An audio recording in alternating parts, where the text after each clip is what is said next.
নমস্কার বন্ধুরা, ভাইরালের নতুন ব্লগ শুরু হচ্ছে আজ বুদ্ধদেবের মূর্তি দিয়ে। কারণ দিনটা ছিল বুদ্ধ পূর্ণিমার। তো আমার একটা বন্ধু আমাকে জিজ্ঞাসা করেছিল যে তুই ঘর বাড়ি কাজ সামলে কি করে মেয়ের প্রজেক্ট করিস, কখনই বা করিস, কীভাবেই বা করিস। তো চলো দেখিয়ে দিচ্ছি ঘরের কাজ সামলে কিভাবে আমি সমস্ত কিছু মেনটেন করি। তো এখানে আমি দেখতেই পাচ্ছ অলরেডি রান্না চাপিয়ে দিয়েছি। তো এই যে আইটেমটা রান্না করছি এটা হচ্ছে ফুলকপি আর পটলের ঝাল। হ্যাঁ, যেহেতু আমার বর ফুলকপি খায় না সেহেতু ওনার জন্যই দেওয়া হয়েছে পটল। তো রেসিপিটা এক বলে মা বললো দুটো একসাথেই করে ফেল। তো আর ওদিকে হচ্ছে বাটা মাছের ঝাল, শাক ভাজা হয়ে গেছে, আলু সোয়াবিনের তরকারি হয়ে গেছে। তো রান্নাবান্না অলমোস্ট কমপ্লিট। এবার আমি বসে পড়বো আমি আমার মেয়ের প্রজেক্টের কাজ নিয়ে। তো তোমরা দেখে নাও চটপট আমি কীভাবে জিনিসটা শুরু করেছিলাম। তো রান্নাবান্না কমপ্লিট হয়ে যাওয়ার পর আমি প্রজেক্টের কাজ নিয়ে বসে গেছি। তো আমি একটু দুঃখিত, কারণ আমি এই কাজগুলো যে আগে মানে করে ফেলেছি সেগুলোর তো আমি ভিডিও বানাইনি, যে এই ব্লগটা এভাবে বানাবো ভাবিনি। তো আমাকে একটা ফ্রেন্ড জিজ্ঞেস করলো কীভাবে কী করি, তাই আমার কাছে তারপরের যে ভিডিওগুলো সেই পার্টগুলোই তোমাদেরকে দেখাচ্ছি। তো আগেই আমি বলে দিচ্ছি, এই যে পেনদানিটা আমি বানাচ্ছি সেই বোর্ডটা কিন্তু আমি অলরেডি আগেই কেটে একটা সেভ করে আঠা দিয়ে আটকে নিয়েছি। তার উপরে হলুদ কাগজটা আঠা দিয়ে আটকে দিয়েছি। আর তারপরে এই যে গোল চাকতিটা দেখতে পাচ্ছ, কোনো একটা বাসনের গোল অংশ বা বাটিকে বসিয়ে তোমরা দাগ কেটে নিয়ে সেটাকে কাঁচি দিয়ে প্রপারলি কেটে নেবে। তো এটা গোল শেপটা তৈরি হয়ে যাবে। আর চোখের মণি বা লাপচিন এগুলো প্রত্যেকটা কিন্তু পেন দিয়ে আগে কাগজে, সাদা কাগজের মধ্যে বা কালারিং কাগজের মধ্যে কিন্তু আগে এঁকে নেবে, তারপরে কাঁচি দিয়ে সেগুলো কাটবে।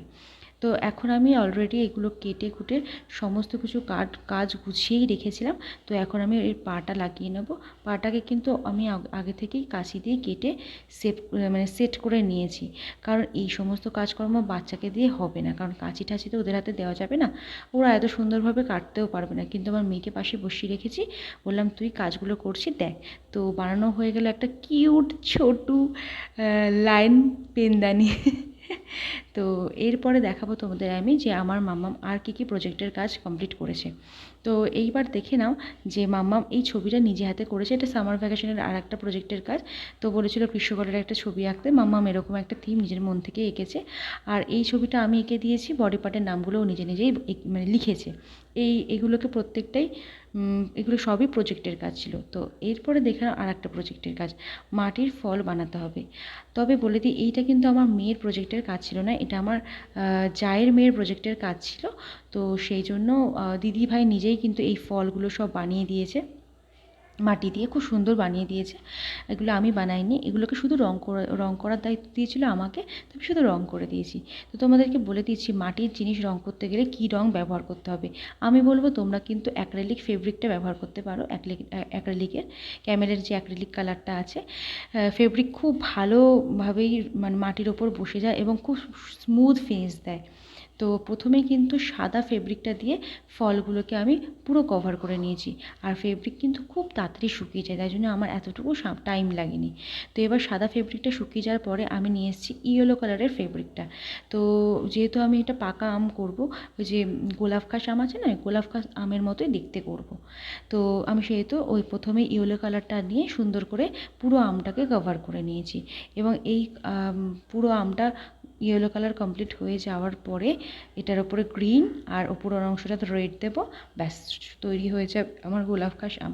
তবে হ্যাঁ, এটা কিন্তু অনেকবার কোট দিতে হয়েছে, কোট না দিলে কিন্তু জিনিসটা বেশি এই যে শাইনিং একটা ব্যাপার এসছে না, এটা কিন্তু আসবে না। তারপরে শুরু করেছি জামরুলটায় কী কী কালার অ্যাপ্লাই করেছি বলে দিচ্ছি।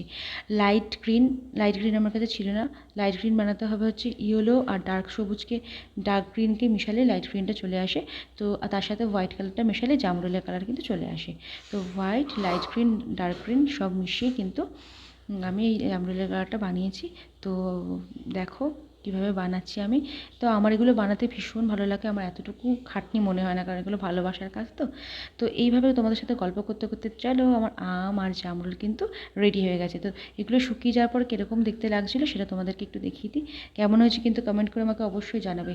তো এই দেখতে দেখতে বিকেলে রান্নাবান্না আমার কমপ্লিট। আর এদিকে বিকেলে এনে দিয়েছিলাম ফুচকা টুচকা খেয়ে আমি চলে গেলাম রিহার্সালে। তোমাদেরকে বলে দিই, এই যে রিহার্সালে এসেছি না, তোমরা যে নাচের ভিডিওটা দেখেছো ওটা রবীন্দ্রজয়ন্তী অনুষ্ঠানের একটা ভিডিও।